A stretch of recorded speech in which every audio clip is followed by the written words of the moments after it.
My brother took my kidney and sold it to pay off his loan sharks while I was under anesthesia. So I sent him to prison for life and sued my parents for forging my consent forms. Growing up, the hierarchy in our household was invisible to outsiders, but clear to anyone living there. My younger brother, Ethan, was the star of our family story. I played the supporting role, the extra who moved the scenery so the star could shine. It wasn't that my parents didn't love me, they did, but it felt distant and obligatory. They made sure I was fed, clothed, and educated. But with Ethan, it was different. It was an obsession. Ethan was charming, attractive, and utterly reckless. By 16, he had crashed 2 cars, and my father paid for both without raising his voice. By 18, Ethan had been arrested for shoplifting. My mother cried to the judge, and the record was cleared. They spent their retirement savings, their energy, and their love shielding Ethan from the consequences of his actions. I, on the other hand, was the easy child. I got good grades, didn't drink, and worked part-time jobs. I thought my stability would earn their respect. Instead, it just made me invisible. I was like furniture, reliable, necessary, but unnoticed until I broke. I moved out the day I turned 18. I put myself through college,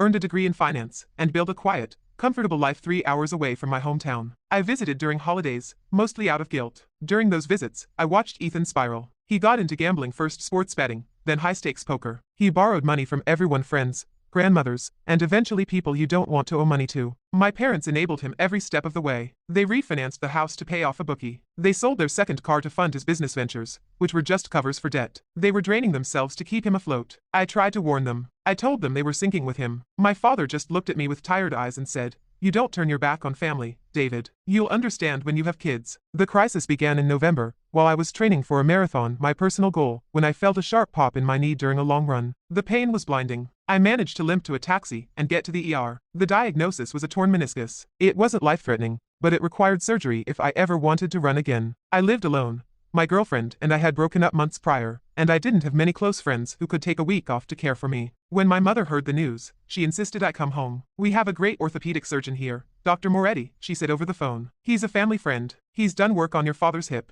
Please, David, let us take care of you. It's been so long." I hesitated, but the inner voice that still craved their affection won out. I thought maybe this was a chance to reconnect, to be the son they cared about for once. I drove home. The house felt smaller and emptier than I remembered. My parents looked older and more haggard. Ethan was there too. He looked terrible, thin, jittery, and with dark circles under his eyes. He paced the living room, constantly checking his phone. "Good to see you, bro," Ethan said, clapping me on the shoulder. His grip was sweaty. "Glad you're getting fixed up." "Yeah," I replied. "How are you doing, Ethan?" "Good, good," he said quickly. "Just working on some deals. Big things coming." The surgery was scheduled for a Tuesday, at a private clinic run by Dr. Moretti. It wasn't a big hospital, which I thought was odd, but my parents assured me it was high-quality care. They handled all the paperwork. I remember sitting in the prep room, signing a stack of forms for the knee surgery, anesthesia, consent, liability waivers, the usual stuff. My mother held my hand, and my father paced the hallway. Even Ethan was there, sitting in the corner, bouncing his leg. "You're going to be fine," Mom said, smoothing my hair. "We love you so much, David."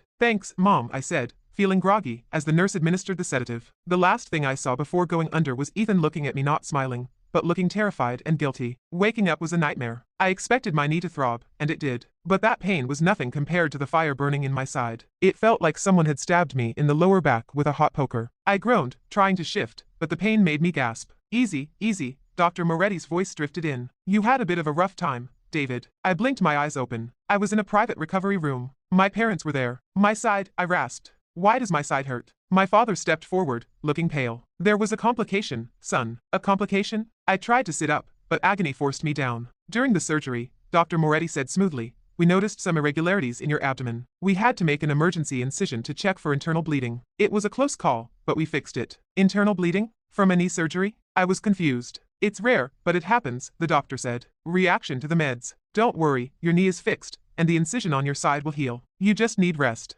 I spent the next 2 weeks in my parents' guest room, on heavy painkillers that kept me foggy. I slept most of the day. Whenever I asked about the pain in my side, my mother hushed me and gave me another pill. Ethan was surprisingly attentive. He brought me food, changed my ice packs, and sat with me. He seemed different, less jittery. I noticed he had a new watch and a flashy sports car parked in the driveway. "Business deal finally paid off," he told me when I asked. I returned to my city 3 weeks later. I was still sore, but I needed to get back to work. I felt weaker than I should have. I got tired walking up a flight of stairs, and my urine was darker than usual. I just didn't feel right. The turning point happened a month after the surgery. I went to my primary care physician for a follow-up to get clearance for work. I mentioned the internal bleeding complication. He frowned. "That's highly unusual for a meniscus repair. Let me take a look." He lifted my shirt and examined the scar on my flank. It was about 4 inches long, just above my hip. David, he said slowly, this doesn't look like an exploratory incision. This looks like an extensive scar. A what? Kidney removal, he said. I laughed. No, they just checked for bleeding. I'm sending you for an ultrasound right now. An hour later, I was sitting in his office, staring at a black and white image on a screen. You have a right kidney, my doctor said, pointing to a bean shape, but your left kidney is missing. There's just empty space and surgical clips. The room spun. I couldn't breathe.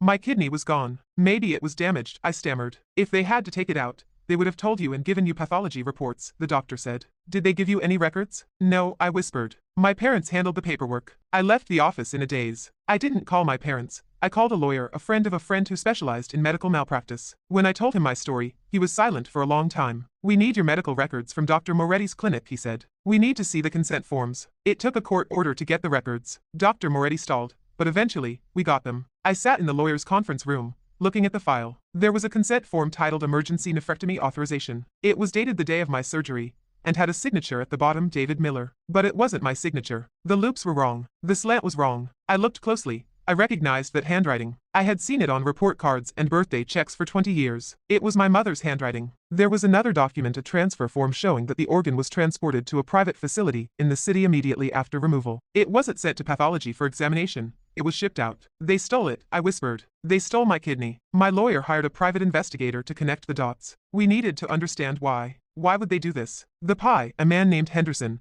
returned with answers 2 weeks later. He had dug into Ethan's finances and the private facility where the kidney went. Your brother was in deep, Henderson told me. He owed $80,000 to a loan shark named Silas. Silas isn't the type who breaks kneecaps. He's the kind that makes people disappear. He gave your brother a deadline, November 15th. My surgery was on November 14th. Silas has connections to a black market organ broker. Henderson continued. The deal was simple, a healthy kidney in exchange for wiping the debt. But Ethan's kidneys were shot from years of drug abuse and drinking. He wasn't a viable donor. But you were a perfect match. You have the same blood type. The picture became horrifyingly clear. Ethan was going to be killed. My parents knew they didn't have the money to pay Silas, so they came up with a plan: get David home, get him under anesthesia, forge his consent, take his kidney, and give it to the shark to save the golden child. They sacrificed me. They literally carved me up to pay for Ethan's mistakes. The rage that filled me wasn't hot, it was cold. It was absolute. In that moment, I stopped being their son. I became their executioner. I didn't confront them. I let them think they had gotten away with it. I continued to text them, playing the role of the recovering son, while working with the FBI. Organ trafficking is a federal crime. Forging medical documents is a felony. Conspiracy to commit bodily harm. The list of charges was long. The FBI was very interested in Dr. Moretti. He had been on their radar for a while. My case was the smoking gun they needed. They set up a sting, monitored the clinic, and traced the financial transaction where Silas forgave the debt in exchange for consulting services. 6 months after my surgery, the hammer dropped. I was at work when I got the call from the lead agent. We're executing the warrants now. I drove to my parents' house to see it. I parked down the street and watched as 3 unmarked SUVs pulled up to the curb. Agents in windbreakers swarmed the house. I watched as they led my father out in handcuffs. He looked confused and old. Then came my mother, crying and screaming hysterically. And then Ethan. He wasn't screaming. He had his head down. He knew the debt had finally come due in a way he couldn't borrow his way out of. I got out of my car and walked up to the police tape. My mother saw me, her eyes going wide. David, she screamed. David, tell them it was a mistake. We did it for you. We did it for the family. I walked closer. The agent stopped me, but I nodded at him. You did it for Ethan, I said calmly. You always did everything for Ethan. You cut a piece of me out to save him. He would have died, my father yelled, his face red. They were going to kill him. You have 2 kidneys. You can live with one. We had to make a choice. And you chose, I said.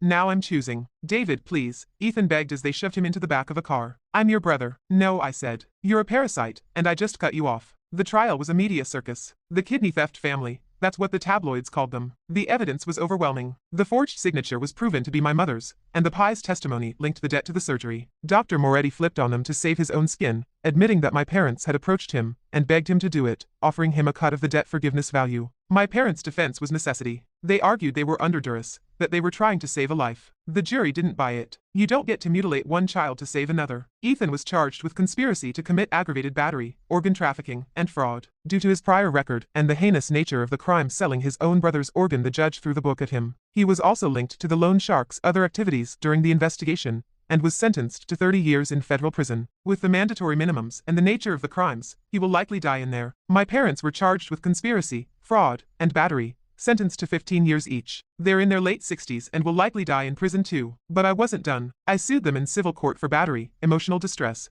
lost wages, and the medical costs of my future care. They had assets, the house, retirement accounts, life insurance policies. I took it all. The judge awarded me everything. I seized the house they had lived in for 40 years, the house where I was ignored, the house where they plotted to harvest me. I evicted them before they went to prison, and sold everything inside, the furniture, the photos, Ethan's trophies. I sold the house to a developer who bulldozed it to build a strip mall. I used the money to start a foundation for victims of medical fraud. I visited my parents once in prison just before they were transferred to their permanent facilities. I saw my mother first. She looked small in her orange jumpsuit. "Why, David," she wept. "We gave you life, and you tried to take it back piece by piece. We loved you," she insisted. "No," I corrected her. "You loved the idea of a spare part." I left her crying. I didn't feel sad. I felt light. I visited Ethan last. He was behind glass and looked rough. Prison hadn't been kind to him. "You ruined us," he spat into the phone. "You have all the money. You have everything. And I'm rotting in here. You did this," I said. "You spent your whole life taking. You took their money. You took their love. And then you tried to take my kidney. I just stopped you from taking anything else. I needed it," he said.